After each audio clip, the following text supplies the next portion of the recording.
एक गांव के किनारे पर सब्ज खेतों के बीच एक गहरा तालाब था। इस तालाब के पास एक गाय अपने छोटे बछड़े के साथ चर रही थी। बछड़ा खेलते खेलते आहिस्ता आहिस्ता तालाब के करीब पहुंच गया। अचानक घास फसल गई और बछड़ा सीधा पानी में गिर गया।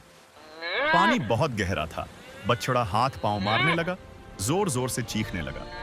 गाय परेशान होकर जोर जोर से डिकारने लगी, मेरे बच्चे को बचाओ। गांव का एक किसान दौर से ये आवाज सुनता है। वो दौड़ता हुआ तालाब के पास पहुंचता है। बगैर एक लम्हा जाये किए वो कपड़े समेत पानी में छलांग लगा देता है। पानी ठंडा, बछड़ा कमजोर और नीचे कीचड़ थी। किसान ने पूरा जोर लगाकर बछड़े को ऊपर उठाया, उसे अपने कुंधे पर रखा और आहिस्ता आहिस्ता किनारे की तरफ बढ़ा। गाय अपनी आंखों में आंसू लिए दोनों के गर्द घूमने लगी। किसान बछड़े को जमीन पर लटाता है, उसका पेट दबाता है और उसके मुंह से पानी निकलने लगता है।